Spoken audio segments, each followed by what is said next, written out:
Looking for a fast-charging, ultra-responsive stylus for your iPad? Meet the 2X Fast Charge Active Stylus Pen, designed for 2018 to 2025 Apple iPads. Take your creativity and productivity to the next level. Click the link in the video description to shop now on Amazon. Greenland slams Trump, telling Don his repeated threats to take over are unacceptable in show of unity after election. Greenland has slammed U.S. President Trump in a show of unity after its election, warning that his repeated threats to take over are unacceptable.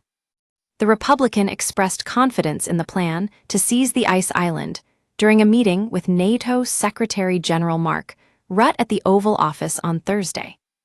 Denmark has repeatedly said that Greenland is not for sale after Trump put pressure on Greenland's PM Mute B. Ejed since discussing the buyout of the territory before his re-election.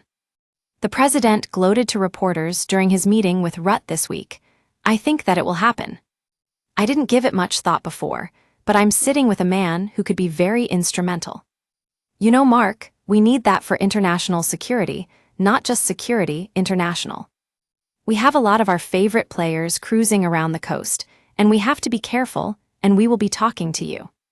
Now the leaders of all political parties elected to the Parliament of Greenland have hit back at Trump's comments in a condemnatory joint statement. They say they cannot accept the repeated statements on Greenland getting annexed and controlled, adding that they find this behavior towards friends and allies in a defense alliance unacceptable. The statement reads, "We, the leaders of all parties in the Greenland Parliament, must underscore that Greenland will continue serving its people through diplomatic relations in accordance with international law. We all support this wholeheartedly and strong distance ourselves from attempts to create discord. Greenland belongs to the Greenlandic people, and we, as leaders, stand in unison." Prior to Trump's remarks to Rutte on Thursday, the island's likely new Prime Minister Jens Frederik Nielsen's Democrat reiterated that the people of Greenland don't want to be Americans. The Republican continues to press for autonomous country due to its strategic location and rich mineral sources. But Denmark has consistently insisted the island is not for sale.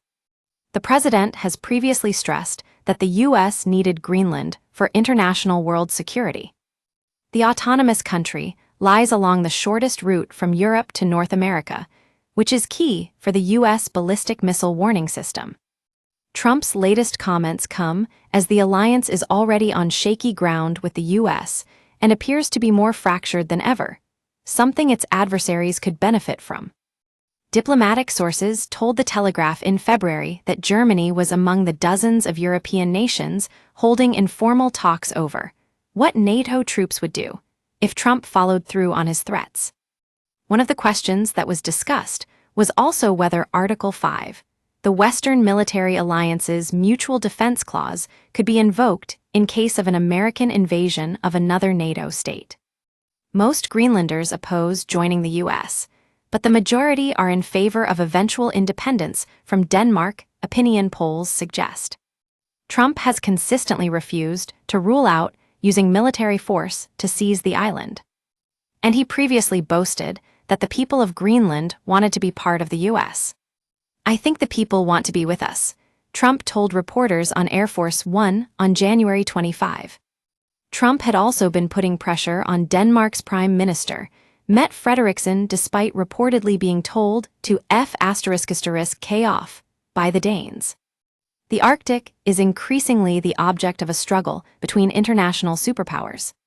Russia and China have both ramped up efforts to take control of the region, and concerns exist that America has been caught off guard. Secretary of State Marco Rubio has also defended Trump's goals with the island, as he highlighted a 1951 treaty that promised to defend the island in the event of an attack.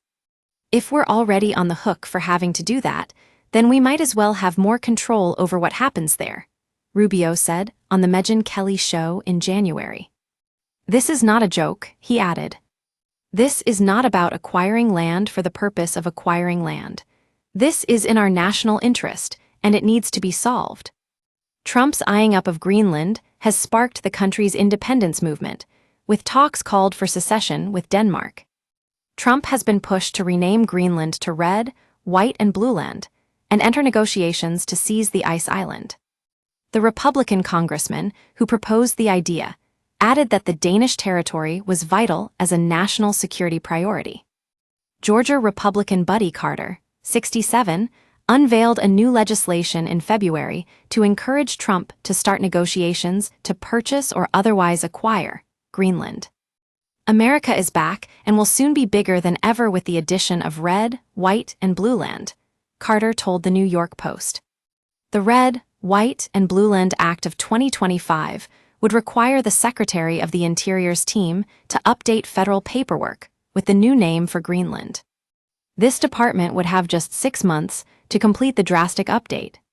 President Trump has correctly identified the purchase of what is now Greenland as a national security priority, and we will proudly welcome its people to join the freest nation to ever exist when our negotiator-in-chief inks this monumental deal, Carter added. Exclusive by Patrick Harrington, Foreign News reporter.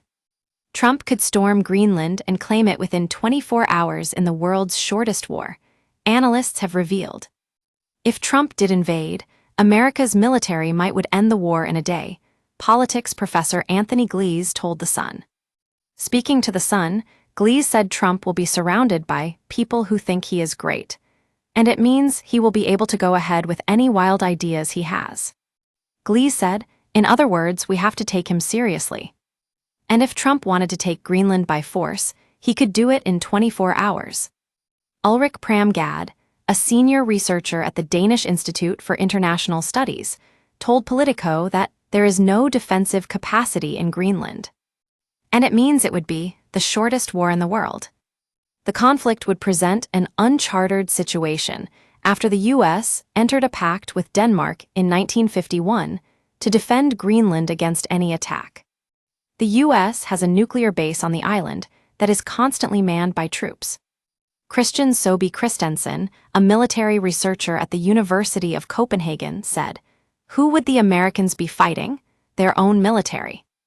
Glees said it was likely that, in the event of a U.S. invasion, there would be no military response to it because it is unthinkable that any NATO member would attack the U.S.